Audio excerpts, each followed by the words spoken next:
I learned how to be a loser. And I couldn't wait to get out of that jailhouse that everybody loved at school. I couldn't wait till the day I got out.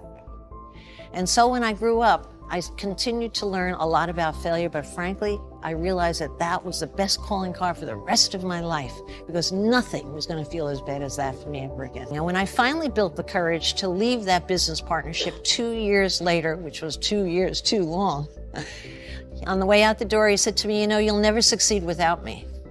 And I felt in my heart, through every bone in my body, that I would rather die than let him see me not succeed. And it was that insult which really became my insurance policy to continue in business no matter what was happening, because I didn't want to let that guy see me fail. And he said, this time we did it in real time on this new thing called the internet. And so I took all my videos, I shoved them on the internet, I put them online. I didn't even know what online meant then. And boom, boom, within the first week I had 2 sales out of London. So I immediately registered every one of my competitors' URLs so that they would have to call me and ask for their URL, as they discovered the thing that was about to change the real estate industry as we knew it then. And can you imagine the advantage I had, having a 2-year heads up and a head start on all of my competitors to horse around and discover what I could do online. I would have never discovered online if I hadn't failed with the $77,000, and that was my reward. My first is that I made a habit of rewarding efforts more than results. And so each of my offices had a good idea box. A big bright yellow box with a slot on the top, as though it was made for a child. Salespeople, were expected to put their ideas in a box. I can tell you, when I opened those boxes every Monday morning at the sales meeting, most of the ideas were terrible. But I gave out $1 for the good ideas and $1 for the bad ideas. And by doing that, the message was, just keep the ideas coming.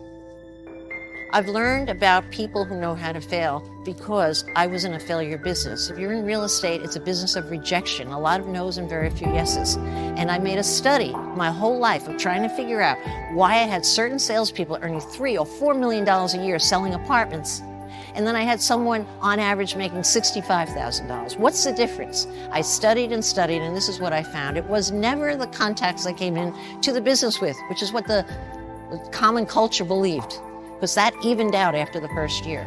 It was never how hard they worked, because some of my worst salespeople worked the hardest. The only difference between the people that were usually successful and those that were not, were they took less time feeling sorry for themselves. They almost had a lower IQ, so that if you smacked them and hit them down, they popped back up and said, I'm so stupid, hit me again. And you know what? I learned as a hirer to lead a good team. I looked for that characteristic in everyone I hired, because if you could take a hit and keep coming back at, you always hit the finish line. And that was a singular difference between my superstars and everybody else. What would have happened if I hadn't stood up and wrote that email and not accepted the rejection? I wouldn't have had the job, number one. I wouldn't have known these people, and all those lives would have been changed. How important it was that I sat up. I also learned, after I was on the set for almost 2 months, that they had rejected 3 times more people. Had them all sign contracts and only picked 25%. And my producer said no one wrote a letter. No one sent an email. No one objected. Couldn't they be in those seats today? Probably, but I'm so thankful I wrote my email. I've learned to think of failure after everything I've done in life as a lucky charm, as a little, like a heads up, a little bright light. Because you know what? I have never had it where I haven't seen that the flip side of that is always the biggest opportunity. It just has happened that way for me my whole life, right? And I feel that my own personal ability to handle rejection is more largely responsible for every success I've had than anything else I've done in business. And believe me, I've learned a lot, and I can do a lot of other stuff. But the one thing I do so well is I fail well. 3 lessons about succeeding in business for men, but particularly for women. 3 lessons. I hate when people ask me the 3 this. Okay, let me just tell you what comes to my mind. Number 1, focus on what you do well. So many people start a business and try to do everything from the get-go. I think you really have to know yourself, what your gifts are, and do a lot of it, and try to find some other sucker to do the stuff that you are not good at. That's the truth. That's what makes a great partnership or good delegation. Whereas most people hammer away at everything thinking you have to be good. No, I knew what I was good at building my business. I was great at marketing. I was great at recruiting people. And that's what I did almost from my 3rd year in business only. I focused on that. That would be one. Focus on what you're really good at. Everybody's got a gift. You just have to figure out what your gift is and hammer away at it. That's what I think. It's all the same. You know what television is? Or at least my role on Shark Tank? It's judging people and recruiting them if you like them. It's no different than what I did at the Corwin Group. I recruited talent, kept them happy once they were in my stable so that they never ever wanted to leave, because that's expensive and counterproductive. And I do the same thing with Shark Tank and my entrepreneurs. I'm doing the same thing all over again, okay? And marketing, I'm good at that. I can help them with the marketing. Second skill. Oh, second skill. Tip. I would say before you go into business, ask yourself how good you are at handling a kick in the gut and rejection, because that is the major card that divides the people that have succeeded very well on Shark Tank that I've invested in, and the people have fallen to the wayside. Some people might have better education, Harvard MBA. They really are intellectually much more capable than the other guy. But I always succeed with the guy that can take a kick in the gut and doesn't have the ability to feel sorry for themselves. It's the ability to feel sorry for yourselves that is the damnation of most people in business, I find. I wasn't actually investing in properties, I was investing in people. I found all the people like me that never had a head start, the people that didn't think they could compete, and I made them my little tattered band. And before you knew it, I had 5 people, then 500, then 1,000 people. And those old guys in the business that were the sons of the rich guys, they never saw me coming. And I had such an advantage because they didn't respect me. They didn't take me seriously until I became the #1 rival. And they knew who I was by then. Well, you know, what happens that does the damage is you make fun of yourself. In a school system, they judge children by reading and writing, and I couldn't read till I was in 7th grade, so I was declared the dumb kid. But let me tell you something that happens. I didn't know then as a kid what would happen in my life. When I got out of that jailhouse, it was like a jailhouse, I used the power of that insult to prove to the world that I wasn't stupid. I don't think I really was convinced I wasn't stupid till I was like 55. Because I had to work so hard, like, oh my God, I'm always over-prepared. I always double try everything. I try so hard because I just never want to be back in that spot where people are laughing at me. If you want to get a raise, and particularly if you're a woman who wants to get a raise, women don't ask for raises. I can tell you, I've employed thousands of women over my life. They do not ask for raises unless they absolutely must.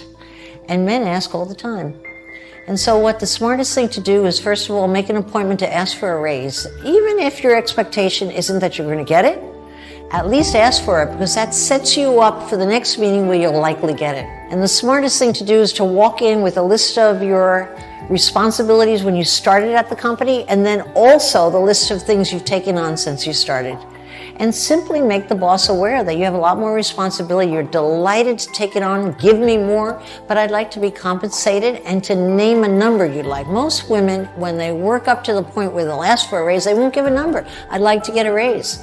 Men will walk and say, I'd like to get a raise. I'd like it to be around 10, 15%. No qualms. So if you're a timid woman, I think a smart thing to do is ask, what would a man do? And walk in thinking like a man. I would know I'm not valued, and I would take the other job, because the one thing you must be in any position you are, male, female, whatever level you are, is you must be valued and appreciated to be promoted. It's a great way to go in and take a litmus test as to how you're valued in that boss's eyes. And your boss has more to do with your future than the company you're working for, your responsibilities and everything else. If they love you, they will push you ahead. I had so many people come and ask for raises over the years, of course, mostly men. My theory as a boss is you get ahead of your valued employees and you raise them before they ever get to ask. Because employees will kill for you. If you can treat them with that kind of reverence and respect and prove it by paying them more, they'll kill for you. They're loyal forever. And I've always been very lucky to be surrounded by people that are enormously loyal, and it's no accident, because I make sure I push money, recognition, whatever I have, opportunity, more valuable than raises, bonuses, whatever it takes to make them feel I am loved. That's what everybody wants. Upside when you're getting much older, and I've gotten stronger and stronger in this way by the year, by the minute, okay? And I wish I knew it earlier, is to be yourself. Because people, even if you're weird, a weirdo is often the most loved person in the team. I think if you could be yourself in all that it is, what typically happens is people like you because they can sense it's a real deal. It's the airs, the phoniness, the trying to impress, the insecurity, all the stuff that we all strive so hard for when we're young that gets in the way. Let me tell you, rejection is the big kahuna in all entrepreneurship. Okay, show me somebody who could take a hit, and I'll show you a good entrepreneur.